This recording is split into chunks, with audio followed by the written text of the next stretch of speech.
everyone else. Sorry, everyone else. Hello? Okay. And as the audience thinks of the questions they might want to ask, maybe I will set things off. First, very inspiring, different, and yes, the voices.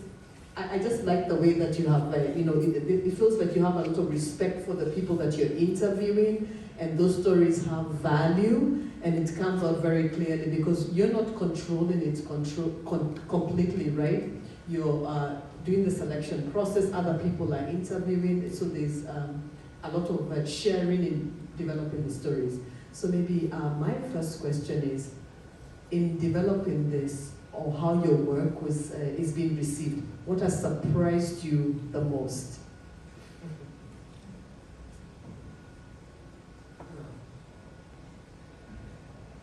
I think I've been most surprised by the collaborations that happen afterwards. Okay. So now in Melbourne, every once in a while on Instagram, I'll see people together who I know didn't know each other before the project, and they're doing they're doing work together. Sort of thinking about people from different communities, because in truth,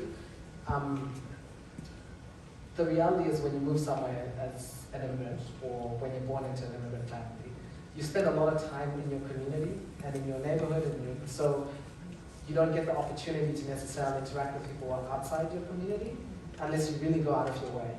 So that's been the most surprising and special thing, that people would continue to do the work after the project. Okay. So those connections and the work that they'll do together and so forth. Yeah. There's a mic that's going around. Oh, fantastic. Please ask hard questions as well. Don't shy away. Okay, there we It go. will help us to get better. Hi, thank you for your presentation. My question is for this Toronto exhibit, as an architect, who's designing the space? And is there a certain characteristic you imagine for a Black Canadian space or Black Toronto space? That is a good question. We have a couple of people on the advisory who are architects, so Tura, who's here, who I've had the privilege of working with in an office, not directly, as you saw from the stats. So we're going to have a conversation about that, and I think every exhibit needs to be like very specific to that place. So we're working on that.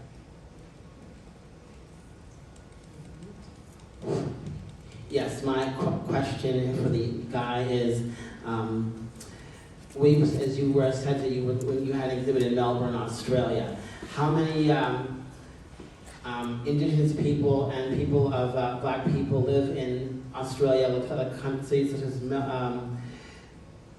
Sydney, Perth, Darwin, and Brisbane, and how many of those individuals, what percentage of them work full-time as architects, civil engineers, landscape architects, urban planners, and interior designers? What's the percentage of those Indigenous people who work full-time in those professional careers? That is a very good question. So we don't keep statistics in Australia on race. I know the census has statistics on people who are First Nations and not. Don't quote me off the bat, I believe it's around 3%, am I correct? I see the Australians nodding their head. But because we don't keep statistics, it's easier for this to be perpetuated. I can tell you intuitively that there's a very low number of First Nations architects. But we don't know because these statistics are not kept. Same thing with Black folks. As far as the percentage, we estimated, so what we did, okay, so I gave you the example of people who are not included in the census. So maybe let me repeat it again. So if you are speaking more to Black people, if you were born in Australia and you no longer speak your mother tongue, you wouldn't be counted on the census because we count place of birth and language.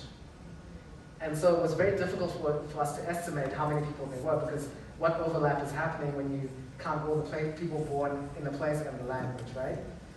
So that's a big problem that we have, not just at sort of a representational body like the AIA, Australian Institute of Architecture, but also at a census level. So it's bad.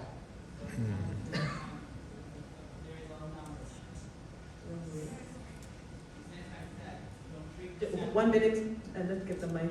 And so it's less than 3%, so that's a very low number. And also, out of that 3%, how many of those people actually do go to graduate from architect schools of architecture in Australia? Like Aboriginal people, for instance. That's the difficulty because no one's keeping the numbers. No one's keeping statistics or publishing the statistics. So we really don't know. Okay then. And I guess that's the challenge, right? And if you don't have the numbers, then you can't maybe create movement or come together, or you don't know each other. So it's a way that just makes collaboration difficult. Sorry, did I see a hand at the back? Sir, I have a question. Where is that? Sorry. Thank you for your presentation. So I just have a question about the community involvement process that you had during the filmmaking.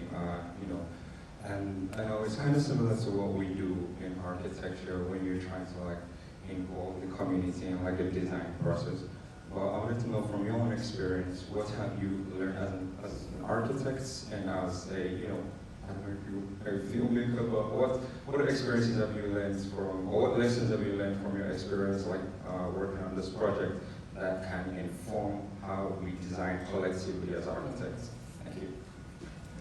That's a really great question. So I find this, not every architect operates this way, but the few community engagement processes that I've seen or been involved in, sometimes we go in with very specific questions. And we kind of know what we want to get out of it, right? And then there's also the fact that when you have these community engagement processes, who is able to come, who is inspired to come, who's able to communicate in that process. So that's been one of the things that I've learned, that we are actually in the processes that we have, in some ways perpetuating the problem, because we're not creating spaces for people to exercise their agency, or even for people to know that these things are happening, and they can express things that are beyond what's being discussed in the confines of that space. So I think for me, moving forward, I'd really like to work in a way that I still don't know how to do it perfectly because I'm trained as an architect, right? This is why I said recovering architect, trying to find different ways that really try to engage and get other people's perspectives into the conversation before presenting a design or a direction. Sorry, here. It's me next. Thank you so much. That was a very inspiring, thoughtful presentation. I actually wondering if you've conducted a tone analysis of the results of some of those stories, and if there's any themes that have come out that may disrupt the dominant narratives that you saw, that you presented to us. The mono minority versus the African gangs, firstly. And secondly, I'm wondering if you have any ideas around public education or sharing some of those themes, because I think many people in Black communities know and understand and appreciate our diversity, whether it's from any part of the diaspora, all the different kinds of diversities. But one of the challenges is having that translated into media or in public spaces. So can you talk a little bit more about that, maybe outside of your scope, but what would you hope for? What aspirationally would you like to see? Yeah, so I'll start with the tonality. So some of the interesting ones that I showed you, one interesting story that I really love, there's this game called 44 Home, and the story is called Black Joy 44 Home. And it's a young woman talking about playing, I wish I could just play for you, but anyway, talking about playing 44 Home, which is basically in 44 Home you have to run to a tree and say your name so that you're out of the game. So we've all had variations of this game when we were children. And she was playing it in a place that has a pretty large Black population. It's social housing in the inner city of Melbourne. And she was talking about how they could run up and down the stairs, and similar stories have actually been told in Toronto. They could run up and down the stairs and really engage with their neighbors. And then over a period of time, everything started getting shut down. like they started having to have buzzers to get into the building and things like that. So I think these things exist together. So a lot of the tonality has been just stories about like life, and you begin to realize that yeah, actually, despite all these infrastructural systems, people are still practicing culture and like playing all these games and enjoying them. So as far as the education, so I think what I've been trying to do is create spaces where we can also have like, as Black people, because I totally agree, we understand there's diversity, but sometimes, at least in Melbourne, there was not a lot of depth in that understanding of the diversity. It was like, oh, these people are like this, so they do that. And a lot of the time, unless you have a relationship, it's also relying. We don't even realize how much the stereotypes that we see bleed into our subconscious. So I think the only way, like you're saying, like is for us to create our own stories. And I think it might need to be a little bit grassrootsy until it becomes mainstream. But it's becoming pretty mainstream now, right? Like you're seeing more and more of not having to have Black people, what I use in the description is play the magical Negro or the gang member. And you're here now, telling Yes. this story. Yes. Hi, Kholisile. I think I'm next. Thank you for your presentation. It's a really wonderful project, and I guess I'm just curious about the archive and what your thoughts are, or if there are any thoughts on how I guess it continues to develop, in terms of have you given any thought, I guess, to the archive itself, like the space it occupies, and what that could morph into in the future? I don't know if there's any thoughts that make sense. But yeah, just curious about that. I'd love to hear your idea. It sounds like you have something in mind. No, I don't know. I think mapping is always just it's an interesting exercise. I don't have any thoughts at the moment, but I think it's an interesting way that the project can continue to develop, continue to grow. So I don't know, just makes for an interesting conversation. It's really, I have wild ideas. So we have the exhibition, and then one of the things that we've been trying to do is really, this is starting in Toronto, because in Melbourne we partnered with the National Archives, but it was really just people supporting us. So the stories didn't stay rooted in the place. So in Toronto, we're very lucky to have a partner in Lyceum, so the stories will stay here, and will stay in the city, rooted in the city, so they will pop up once in a while. I think one of the things, the wild idea that I have is I'd love to do an exchange where Toronto stories go to Melbourne with some Toronto people, and Melbourne stories come to Toronto. Because there's something really special, for me at least, learning about, I lived in Toronto, right? But I lived downtown when I lived in Toronto. I didn't spend a lot of time going to Brampton, or Jake and Finch, or Ajax, or even Scarborough. And hearing stories about those places has been really special. So that exchange could be really cool to have people from Melbourne come and talk about how the different words in, so Somali has been, I'm going to use Somali as an example.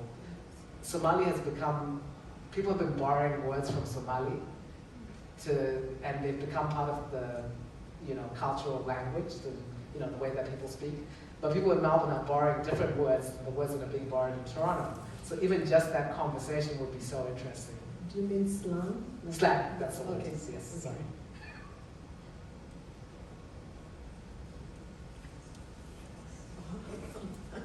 Hi there. Thank you for a great presentation.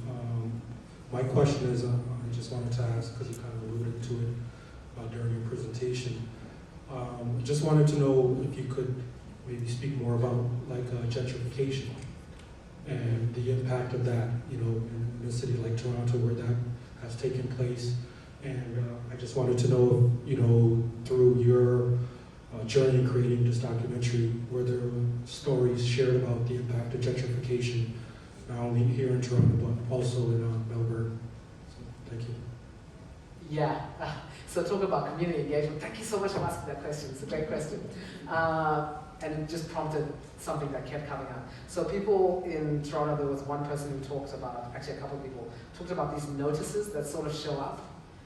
and then you hear there was a community engagement process, and you know, oh, something is going to be built over here. And similar things were happening in Melbourne. Yeah, so it's a huge issue, and I think we as architects often struggle with our place in it, because we're like, we just do the building, you know, and we sort of like, we're complicit, but we sort of put it at arm's length. The building was going to happen anyway. Better I do it so that it's not as bad as what someone else would do. I'm going to be honest, like I'd love to sit up here and say, you know, there's a solution to this, we're going to solve it. But I think it's incremental, right? Like I think like when those things happen, what do I as a black architect do when we do that community engagement process? And I'm like, hey, hang on, I'm not sure that everyone is in the room here. And when they're in the room, they're being forced to speak about something in a very specific way when there's probably other stories. So how do we engage? How do we actually become a part of the community? So the tough thing about this, like I'm gonna just also talk about the work that goes into it. So typically in a project like this is something that I want to take into whatever work I do in the future. Typically in a project like this, you have your interview, you have set questions, people come, they answer the set questions, then you just use what you want to use. And then they find out about it on the day. It takes a lot of effort to, first of all, like have them come in, have the conversation, edit it, send it back to them. And people have edits. So actually to stay true to your word and make the edits, and then come back to them and update them every time something is happening with the project. That takes it's a lot of like emails and phone calls and, you know, and commitment. But it's relational. And what I found is in that relation, there's a lot of stuff that comes out that didn't come out the first time. So I think in terms of the role that we can play as architects in terms of gentrification, I think having those conversations, having those relationships with people, it's a lot of work. I don't know how we're going to factor it into our fees, considering how much fees are getting squeezed. And, you know, but I think that's an important part of the work that we're doing, of the work that I'd like to do. I don't know who's going to be willing to pay for it, but I hope some of you in the audience will be. Because it's a lot of labor, like actually having the relationship that kind of starts to act in a way that fights the idea of gentrification. And the sad thing is, I feel like, I'm going to say something a bit hyperbolic, but I feel like in some ways gentrification is acting in a similar way to redlining did just a few decades ago. Yeah, I'll stop there before I kick off the stage. So I just wanted to also just articulate, because you said something, and I know the City of Toronto, when they're community consultation meetings, they do send like a notice within a radius. So, but to your point, perhaps maybe that radius of the people who are notified, maybe the way it's being done, or maybe the way the meeting is being run, to your point, maybe some people feel excluded, or maybe the timings, and perhaps there can be more creativity in that regard. So I think that's a good takeaway. Can I add something to yes, that? So I feel like I have the language, and even when I get those notices, I'm like, I don't have time to go to this meeting. And I'm not going to go to this meeting because no one's going to listen to what I have to say. And I'm like, I'm not talking about Toronto. I'm talking about like just generally as a human being. When I was, so if I'm feeling this way, how is when you say time, like, do you think that it should be another time? Do you think like it should be approached in another way? Like, how can they accommodate you so that you can be at the table? Because there are sometimes that I have attended some community consultation meetings, maybe there are tall buildings being done, and maybe 10 people show up. But so that's also disappointing. So how do you think it could be? So it could, for example, you personally, how could it be tweaked so that you can make the time? I think this is a very relational, right? Like we're relying on this one time for everything to happen. I think what some of the things that we could do is like start to engage with the community, find out who the players are in the community, where do, like, so I know a couple of communities, I'll speak to New York and even in Melbourne, there's always like some corner where there's always men playing dominoes or chess or cards or something. What about like having a conversation with them in a non-threatening way? One of you going there and playing with them and having a conversation about what they do in this space. I just think we need to be really creative about how we do it. I don't know if I answered your question. No, it's an interesting idea, and I think hyperbolic. No. There's no bad idea. And that's the way you engage people. Perhaps not everybody can come and sit formally and give comments like that. You know, it's awkward for them. So maybe there's a more interrelational way it could be done. I don't know who will pay for it, but yeah, that's a good suggestion. Wait, you have to wait for them.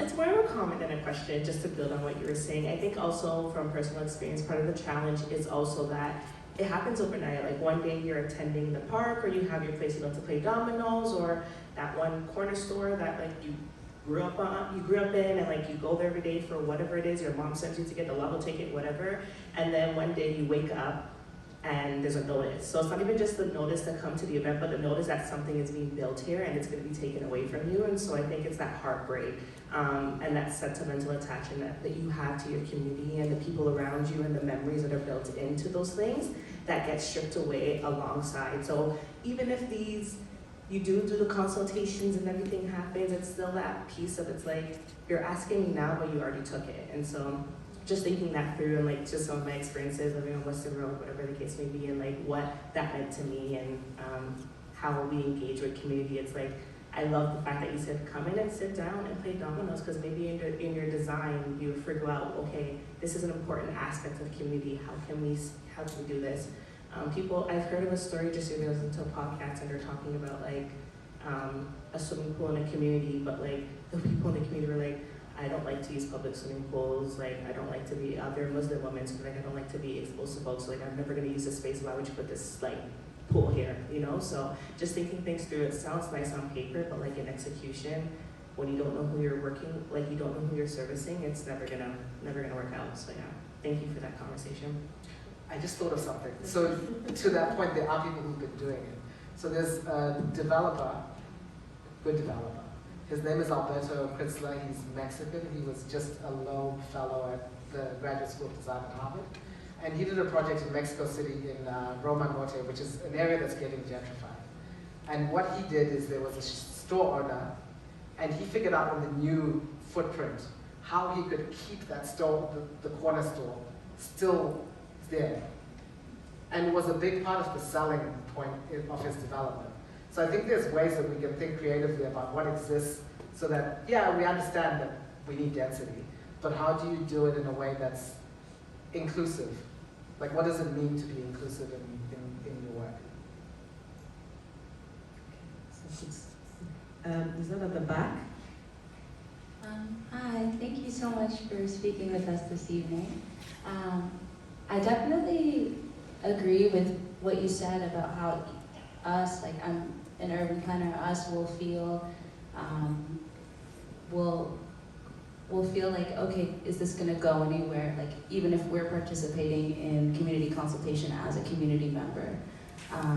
So on top of the strategies for how to engage the community, how can you tell them or have them understand that it is useful to give us their time and to participate in community consultation? Because sometimes you can feel like, is this even going to go anywhere? And maybe have like an unhealthy relationship with civic participation. Maybe you don't feel comfortable taking up space. Maybe you feel like if you do, it won't actually go anywhere, or what if this is performative, or thoughts like that. So what do you think are some strategies where when we're trying to engage the community, we can have them understand that this is really useful and this will actually go somewhere? I'm going to preface what I'm going to say by saying this is really hard and maybe imaginary. I think a lot of this is relational, and relationships are built through little actions that build trust. So I think having a conversation that's sort of like, you start slowly, right? Like you do something small, and then the person trusts you. And then you can do more, and then they start believing that their opinion matters. Because they didn't just wake up overnight and we didn't just wake up overnight and start thinking that our opinions didn't matter. It's been a process of people not listening over and over and over and over and over again. So in order to rectify that, I think we have in our mind that we're just going to be able to, I'm sounding a bit harsh, but I'm not being harsh towards you. I really love that you asked that question. I think a lot of people we have in our mind that if we just go and we just create this meeting, everyone will show up and they'll just listen to us. no, there's actually a lot of baggage. You saw the legislation that I showed you. The reality is that there's been people who've been acting on this, both, politically, economically, and spatially. Like, there's actually, the way our world is designed is to embody that. So how do you tell someone who's experienced the embodiment of that no, what we're doing is different, and have them actually believe you without little small actions? What I've seen, sorry, I'm jumping around a lot. What I've seen people do sometimes is do temporary interventions that sort of make people see that you're actually... Pilot project? Yeah. That make people see that, oh, okay, you want your dominoes preserved, how are we preserving the dominoes? This is what the dominoes could look like, what do you think? And then they start seeing, or maybe you have the conversation about, we're going to keep the dominoes corner, and you start showing them and having conversations about what it could look like. And then they see in the newspaper that this is what the dominoes corner is going to look like at, I'm going to just use an example, Bloor and, I can't think of the cross-section street name. Bloor and Bathurst, that's a really good example actually. At Bloor and Bathurst, they see it in the newspaper, then they see it come to fruition. There's just like, I think we're just, it needs to be more relational. I think also something like that, maybe it can't be solved by one person or one group of people, and I think many more people have to come to the table, because if it's a development, let's say for example, I own this land, then I do have a right to develop it the way I should, but also let's say you're involved in city officials, how do all these people come to the table and actually see how they can do a development that's good for the people or for the community? So it can't be, one party cannot play a heavier hand than the other. There must be a willingness. And then, of course, the community has to come to the table. But no easy answers. Yeah. Just questions. Lots of them. Anybody else? Okay, right there. Thank you. My question is, what have all these stories taught you about space? Like, are there common key attributes of really beloved spaces, or are there surprising things you've learned?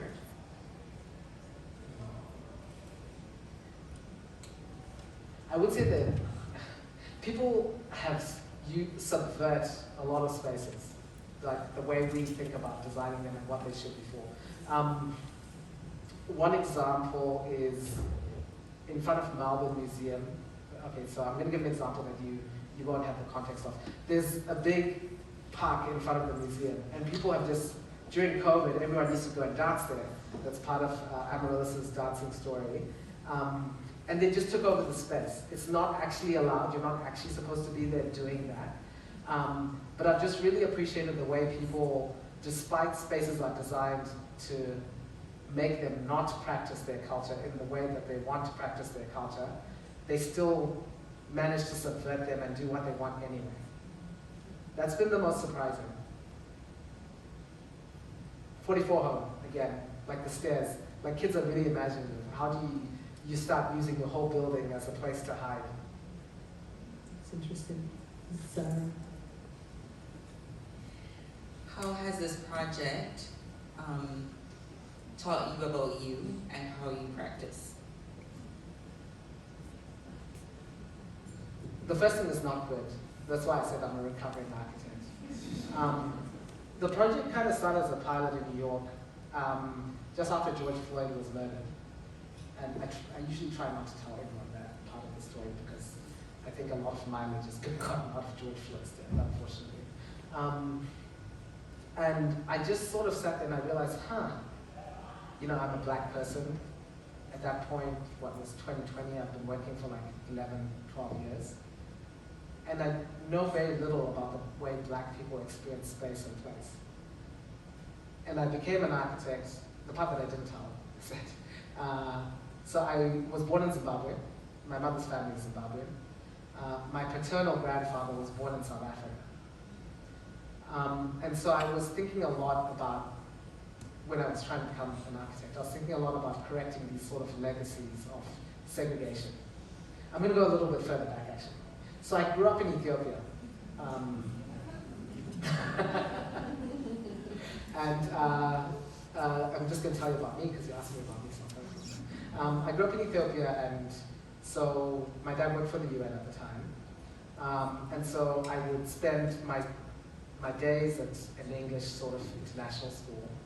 And then I'd come home and I'd go out and I'd play with a lot of Ethiopian kids because our neighborhood was not segregated in the same way. And then I'd come home, so I'm speaking English at school, Amharic when I come home and I'm playing with my friends outside. And then we were banned from speaking English at home because my mom was scared we would not be able to speak Shona, so we only spoke Shona at home. And so I'm really experiencing these three different worlds, right? And I guess part of this project has taught me how important that is to me and how that has been flattened out of me over time. So around about the age of 10, I moved to Zimbabwe. Zimbabwe, very similar to South Africa, very segregated, very redlined. So you don't, if you're of a certain socioeconomic status, you cannot experience what it's like. Actually, most socioeconomic statuses, if you are relatively middle class or well off or not so well off, you probably don't cross over so much in terms of your daily lived experience. That's crazy.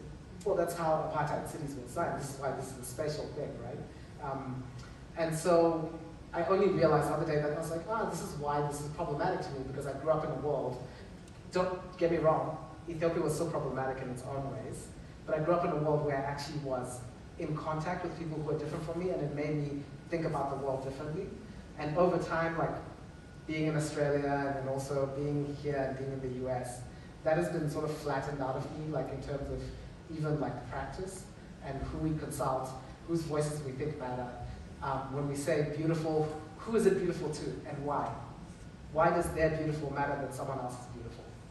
So I think that's what's been kind of like really interesting about this project, because spaces that I've been told should not be used for certain things are being used for certain things, and it's actually quite beautiful. Like, sorry, one last thing. So like in New York, and it happens a lot in Melbourne, where there's the shop that's a hairdresser, a money sending store, and also like a place where you can buy cell phones. That's actually quite a beautiful thing, right? That's a very efficient use of space. It's not legal most of the time, but I think there's a lot to be learned from that as we progress. How do people who have to be efficient do it in a beautiful way?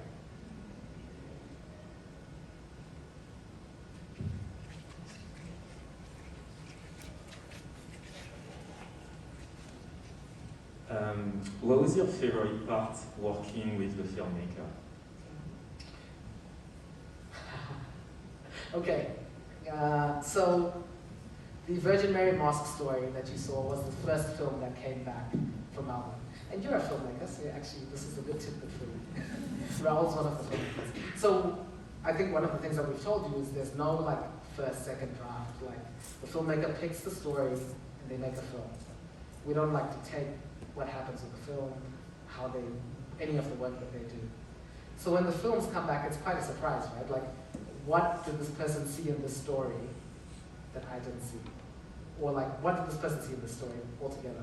I remember seeing it and just being like, wow, this is really amazing. Especially the bit where they had the brothers. Those are actually brothers, right? One older, one younger brother, where it's like before and after. Just seeing the films come back was really beautiful. And they're all very different because you are all very different people. And yeah, that was my favorite part, seeing the films come back. So I'm looking forward to the surprise. I guess we'll have one more question and then we have two. Okay, let's squeeze in two. There's one here, and I think there's the person at the back. I think you put up your hand first, right? I want to apologize, I'm not a very linear thinker. So if I've gone round in circles answering questions, that's why. You tell stories, right? Hi, yeah, fantastic presentation. My question is really, it's not even really a question, it's just something I've been grappling with on my own, and I just wanted to get your thoughts. So this idea of being black is, okay, so just context of the question. I'm Nigerian, I moved here not too long ago, and I think I grew up in Nigeria, and when I was there, I don't know, it's like I feel like I became this identity, this idea of being black was put on me when I moved here. it's almost like that identity. I'm black in relation to other people, not me. Because back home, I'm just another guy in class. I'm just another Nigerian, right? But when I moved here, I became the black guy in class, you know, like in school. So it was interesting grappling with that idea. It was a new concept to me. I mean, obviously we know about black people and we're black, right? But like, it didn't hit me as an identity thing. So I just wanted to get your thoughts on that, especially as someone who's moved around a lot. Now we're in Australia. Like, what is that? Just your thoughts. Yeah, it's a super interesting thing to come from a country. I'm sure you've experienced it. Yeah, I think every black person, yeah, when you come from a black country, right, from an African country or where most people are black, you arrive and you're informed you're black. You are like, oh, I didn't know, but yeah, I hear you. So let's hear his response. Okay. It's tough because there's so much in that. And there's, yeah, because you're asking what does it mean to be black, right? And what does it mean to have this identity put on it? But that's I think that's kind of also the purpose of the project, that there's so many ways to exist as a black person. You know, when I was showing the two ends of the spectrum, I was like, it's not really a spectrum, it's more like this sort of like mosaic puzzle, and there's like two pieces that are being pointed out all the time, but there's so many ways to exist as being black. I think it's really complicated if I speak quite frankly, because this is the hard thing. Okay, I'm just going to say it. I don't think this is the way you're thinking, just clarifying, but I think some people are taught that our black is different from their black. And sometimes I think there's this balance of straddling, like we are different. Like you as a West African and me as a Southern African are different. It's just a fact. But I think a lot of the times our difference is used to exploit us and have us working against each other. Because your black is better than my black, is kind of what we're told, right? Like that model minority narrative. You're not like the other black people. I don't know if you're black, you've probably heard that somewhere. You speak so, the way you speak is so different, or whatever. And it's, what black? I think, am I washing our dirty laundry? I mean, I just think like it's a very interesting conversation to have. We did have a talk on belonging and inclusion, on belonging in Australia, because what does it mean for me to be an African Australian? Some people are like, I don't call myself African Australian because I don't subscribe to the colony of Australia. Interestingly, those were people who were born in Australia. So it was, anyway, I don't have an answer. I grapple with it too. I try to, I've personally moved to a place where I prefer to have that conversation in-house with other black people. When people who are not black ask me, I say I'm black, and it's the same black as that black person. And then we can have our own little, because I don't want my difference to be used as a weapon against other people. Nice. It looks like you have a lot to talk about. Yes, please. Please, I didn't answer your question at all. So we'll let you go next. This might be a good question to end on. It feels like you're in the middle of something here, but that there is an end to it. That is, you have at the moment 3-4 cities. You could continue this work. You'll finish the project. I'm wondering what comes next, and I'm wondering in a particular way what comes next. It seems to be you yourself said, and I know this also to be true, that visibility is not action. Visibility does not necessarily produce the change that you might want to see. It's not enough. It's not to my mind, what you've done here is it's not solely about making something visible. It's about connectivity, which you've said many times. And so I'm wondering how you feel about building solidarity and what you're hoping might follow this in a basically I'm asking about the political future of this effort on your part. That's a very good question. I used to be someone who used to think, I knew I wanted to be an architect from like the age of 8. So I'm like someone who's very risk averse, my friends and my family, so I'm very risk averse, and I think like very far ahead. one of the things that's really surprised me about this project is it's kind of gone places I didn't expect it to go. Like some of it is sort of starting to think how, because this is, you know, we're talking about agency, right? And we're doing this project, it's one project, but how do you start to use this mapping infrastructure for other things that are beyond what I could ever think of? How do you start to like engage and use it as a tool that like overlays and allows people to see the different experiences in different places, different quote unquote community engagement or whatever we want to call them, different archival projects. How do they overlap and sort of like feed into each other? That's just some thought that I've been having. I think at every stage I've really been thinking about how do you put the power back in the hands of the person who's telling the story. So that's, yeah. I mean, because you just feel so powerless sometimes, like even as a professional, sometimes you're sitting there and you're like, oh, really? This is the decision that you're going to make? And I can't sit here and be the angry black man every time we have a conversation. So how do we start like using this to put the power back in the hands of the people who are actually directly affected by what's happening? As thinking of myself as a facilitator as opposed to, I think there's this thing in architecture where we're often taught and trained to think of ourselves as this, we are the decider, we're on the pedestal, we make all the decisions. But I'm beginning to question myself, is that my job? Or is my job really to use the tools that I've been taught to facilitate what people want? I don't know if that's a good place to end. I don't know where this is going. Okay. Thank you very, very much. Indeed, a very exciting work that you're doing, and we can't wait to see where it takes you. A round of applause.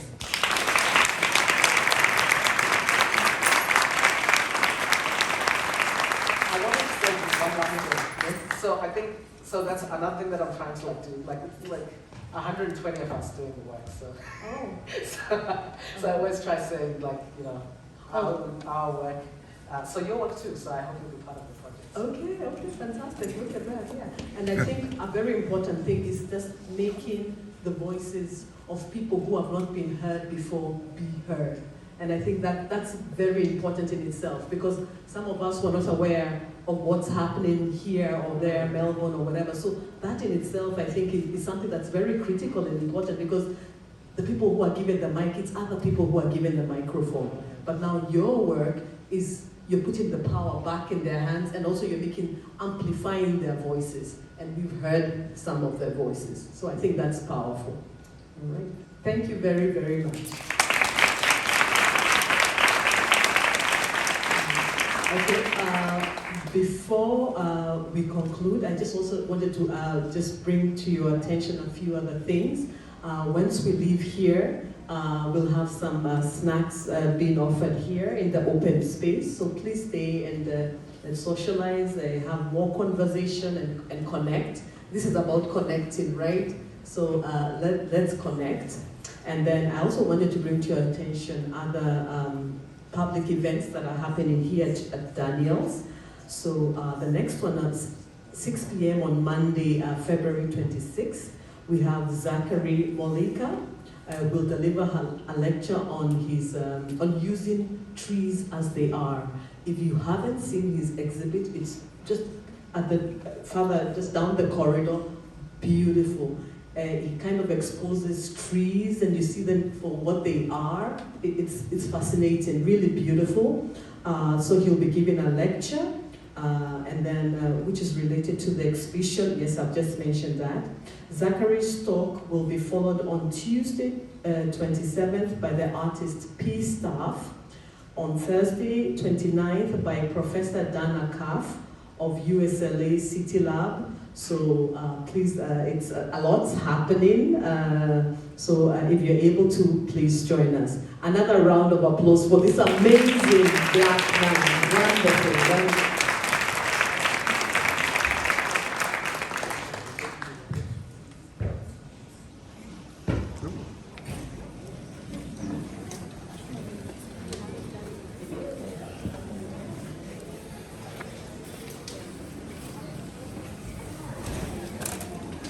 Hello. How you doing? So, hold on. Painting out here. You finished a painting of me? Yeah. Oh my goodness. Hold on. come to the studio, I'll show you. Okay, all right. We gotta Yeah, book show some you in time. person. And so you're involved with this Yeah, project. because I do animation too. How did you get involved? Oh, they contacted me. Really? And how do you feel? Like now that you sat in the talk of it, how do you think of it? It's very, very cool. Yeah? I'm gonna talk to Kholi. Yeah. It's very interesting as a project. Yeah. Great. Well, let me go up. I always love going up when I have my videos still on.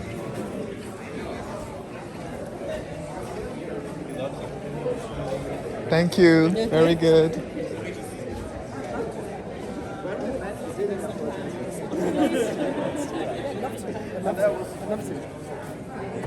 cool. I'd love to come. Let me know. I'll be there. I know we're jumping ahead of you. Sorry, just because I have my video on and I videotaped your little chat there. Do you mind? Because I tend to do that. I go and I hear these things. I want to share it to. In Toronto. Like, were you at Jermaine's? Yes, I was. Yeah. And I videotaped that too because I thought it was really brilliant. I think I saw you put them on YouTube. Yeah, I do. And I'm going to put this on YouTube too. I'm doing a painting of Ah, yeah, that's so it's beautiful. Like, oh, no, seriously, like you are always like. Anyway, I support Black community stuff. I love it. So quickly, just to ask you my own little question, which is about power, because a lot of what you're talking about, I kept thinking. Even my little quote for me today was, "Gentrification is a form of redlining," which I've never heard before, and it makes sense to me. It's so linked. It's like I also heard another quote today, which is. First doesn't mean there's never been any. Yes, that's you know, so people true. always go, oh, the first, and it's like, and everybody else to try to be, and you think, but we've always kind of been, you know, like you were an architect, amazing, right? Anyway, but and we've always been architects. We just haven't had the formal title of we've been making space subversively. Yeah. Anyway, sorry, thank you for letting us jump in. Go ahead. The question? Did I answer No, your I just question? blah blah blah. I'm just blah blah blahing with you. Thank you so much for having me. I hope I didn't say too many disparaging things about our profession. Yeah, thank you for having me. Oh, what's happening? Oh Lord, did it blur when I? It might have blurred. Yes, please.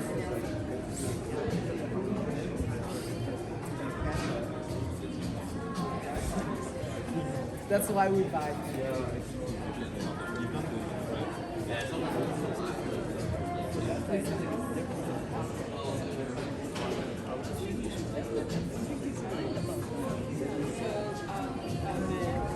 And what is your